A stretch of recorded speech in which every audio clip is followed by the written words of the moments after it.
trajinę teliai, kai drobelį audžiau, užstojant ketvirtų dar andelanė, užstojant ketvirtų dar andelanė.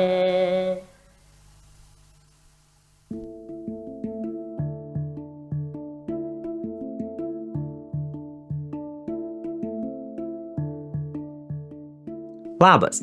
Negalim žinot, ar mus sekat nuo pat Parėdzimų platformos įkūrimo pradžios, ar visiškai netikėtai užklydot ir tik dabar žiūrit šį video. Sveikinamės su visais ir siunčiame jums linkėjimus iš Kašėtų kaimo. Iš tų Katros prie Kūlaus. Jeigu dar neteko girdėt, kas tie Parėdzimai, trumpai pristatom, kam jie reikalingi ir kokio nemokamo turinio galite surasti mūsų kuriamoje platformoje. Tuštėjant Šilų dzūkų kaimams, o audimo amatui taip ir nesulaukus jaunesnės kartos susidomėjimo, ši unikali tradicija nutrūko. Šimtmečius kauptai žinijai ir patirčiai iškilo užmaršties grėsmė.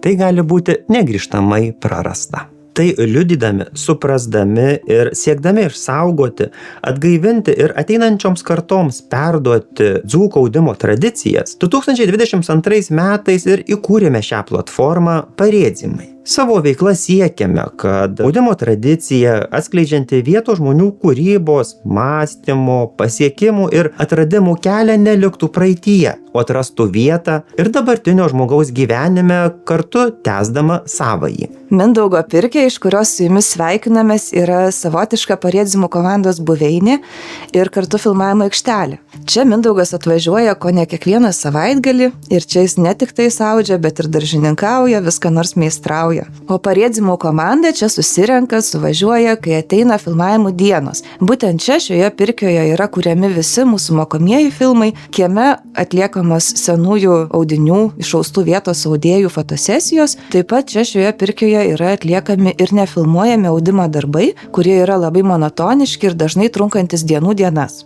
Šitame video norim jums papasakot, ką su Parėdzimų kūrybinė komanda šįmet dirbame ir kągi jums žadame naujo. Šįmet gavom Lietuvos kultūros tarybos ir Varėnos rajono savivaldybės finansavimą mūsų jau antrajam nemažos apimties projektui, tad nieko nelaukę ėmėmės darbų, nes be jų nebus ir įspūdingų rezultatų. Dėkojam visiems, kurie mūsų veiklas finansuoja, remia ir palaiko. O kokiegi tie šių metų mūsų darbai ir planai, papasakos Raminta.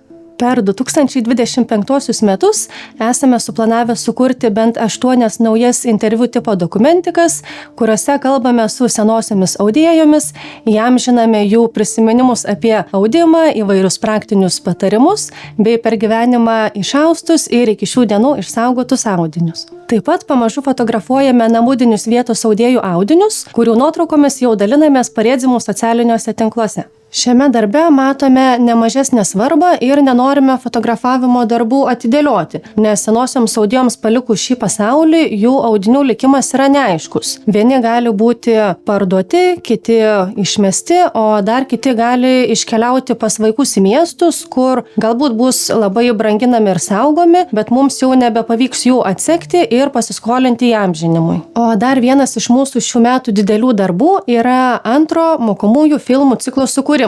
Jame pamokysime 2 rūšių diminio audimo jau 8 nytimis. Ir šį ciklą sudarys 6 video pamokos. Kas dar nematėt, tai mūsų YouTube kanale galite pažiūrėti pirmąjį mūsų sukurtą mokomųjų filmų ciklą, sudarytą net iš 15 pamokų.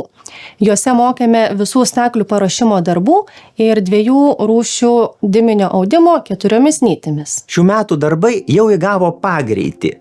Planai planais, darbai darbais, tačiau mes jums pažadame ir šiek tiek staigmenų, apie kurias dabar nekalbėsime, bet galime patikinti, kad tikrai yra ko laukti. Leiskite jūs supažindinti su visa Parėdzimų komanda dirbančia antrajame mūsų sezone. Kiekvienas komandos narys yra be galo svarbus. Mūsų trijulė, tai va šitos 2 slaunos moteraitės ir aš per vidurį, mes ir esam Parėdzimų platformos bendrai įkūrėjai ir projektų iniciatoriai. Aš, Mindaugas Rasimavičius, filmuojuosi dokumentiniuose ir mokomuosiuose filmuose ir visą savo sukauptą, išmoktą audimo patirtį perteikiu jums. Prie staklių darbų netrūksta ir tuomet, kai filmavimo komandos čia nėra. Turiu atlikti begalę ir įvairių pasiruošimo darbų, išausti suplanuoto ilgio audinius. Taip pat lankau močiutes, bendrauju su senosiomis kaimo audėjomis ir pasiskolinu iš jų austus audinius mūsų organizuojamoms fotosesijoms. Mano pirkion, kur vyksta visi filmavimai, ašgi dar ir gaspadorius. Tai reikia ir pačius pakūrent, ir vandenio prinešti, ir suguldyti, o suguldžius dar ir apkamšyti.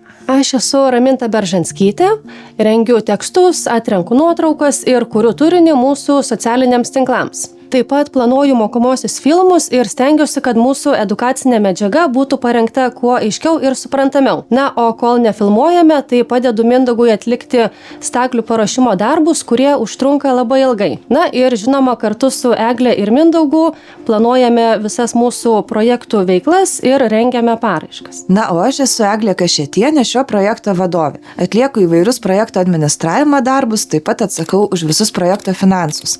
Taip pat mano darbas yra sužiūrėti, kad nieko nevėluotume ir suplanuotus darbus atliktume laiku. Todėl su visa komanda derinu filmavimą ir kitų darbų kalendorius. Tenka daryti ir nemažai kitų įvairių darbų. Tai ir prodiusavimas, scenarijų rašymas, dalyvavimas senųjų audinių fotosesijose, lyginimas tų audinių, taip pat komandos maitinimo organizavimas filmavimo dienoms ir įvairūs kiti organizaciniai reikalai.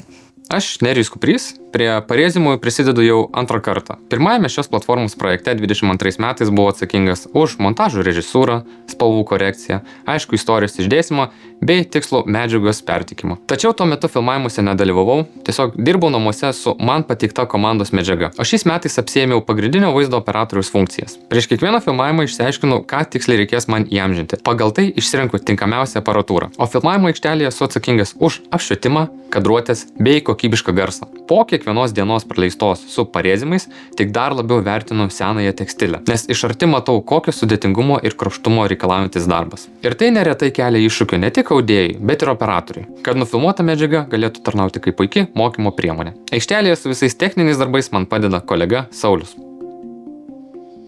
Aš, Saulius Kokštys, tik šįmet prisijungiau prie parėzimų darbų. Šiame projekte esu operatorius, atsakingas už vaizdo kokybę, garso įrašymą ir kadravimo meną. Taip pat dirbu su apšvietimu, kompozicija ir techninė įranga, kad filmavimo metu turinys atrodytų ne tik kokybiškas, bet ir vizualiai patrauklus. Iki šiol neteko daug lankytis Dzūkijos kaimeliuose, tačiau smagu iš arti pažinti šio krašto kultūros paveldą. Dalyvaudama šiame projekte turiu progą susipažinti su parėzimų platformos komanda ir audimo tradicija, taip pat pagilinti supratimą apie rankų darbo tekstilę. Esu Robertas Pledas. Parėzimų projektuose esu fotografas nuo pat pradžių. Atvažiavęs į Kašėtų kaimelį ar lankantis kituose Šilų Dzūkų kaimuose, pailsiu nuo miesto šurmulio. Fiksuoju akimirkas iš filmavimo užkulisių, taip pat dokumentuoju senųjų audėjų išaustus margaspalvius divonus. Kuriu fotoreportažus, istorijas, o vėliau tą medžiagą perduodu kolegijai Ramintai, kuri jais dalinasi su jumis socialiniuose tinkluose. Džiaugiuosi, kad mano darytos nuotraukos parėzimų projekto metu yra publikuojamos ne tik socialiniuose medijose, bet ir skirtingose leidiniuose. Jei to dar nepadarėte, pirmiausia, labai kviečiame užsiprenumeruoti mūsų YouTube kanalą, taip pat pasekti mus socialiniuose tinkluose Facebook ir Instagram. O kol lauksite naujų filmų, kviečiame įsitikinti, kad jau matėte viską, ką iki šiol esame sukūrę ir įkėlę į mūsų YouTube kanalą. Nors antrajam parėzimų sezonui kurti esame gavę dalinį finansavimą, tačiau labai praverstų ir papildomas jūsų finansinis palaikymas. Jūsų paramą panaudotume mūsų pačių jau patirtoms asmeninėms išlaidoms, kuriant šį projektą kompensuoti, o didesnės suaukotos sumos mus įgalintų sukurti dar daugiau dokumentikų, nelaukiant vėl kitų projektų teikimų, kurie skelbiami tik kartą metuose, o dar po pusės metų projektų konkursų rezultatų skelbimų. Tai kainuoja labai daug laiko ir nežinomybės. Paskutinė šių kaimų audėjų karta mus palieka greičiau, nei mes norėtume. Greičiau, nei rengiama projekto paraiška, greičiau, nei sulaukiama atsakymų. O vėliau negavus finansavimo, rengiama pakartotinai ir vėl laukiama. Taigi kviečiame prisidėti prie parėdzimų veiklų, kad galėtume suspėti kuo daugiau nudirbti, kol dar tai įmanoma su audimo ekspertėmis, visą gyvenimą audusiomis vietos moterimis. Mūsų veiklas galite paremti bankiniu pavedimu arba per PayPal. Duomenis rasite apraše. Taigi, sekite mūsų veiklas, dalinkitės šiuo ar kitais video su draugais, ar parašykit mums komentarą, nes yra labai gera sulaukti atgalinio ryšio. O jeigu jau mokėtės austi pagal mūsų parengtas video pamokas, tai būtinai pasidalinkite savo įspūdžiais ir atsiųskite nuotraukų. Mums tikrai labai įdomu ir vertinga išgirsti, kaip veikia mūsų video pamokos. Tuo labiau, kad dabar kuriame antrą mokomųjų filmų ciklą. Taigi, žinant, kas jums buvo sunkiausiai suprantama, galėtume pagalvoti, kaip ateityje geriau pademonstruoti ir parodyti analogiškas vietas. Ačiū, kad esate su mumis. Iki.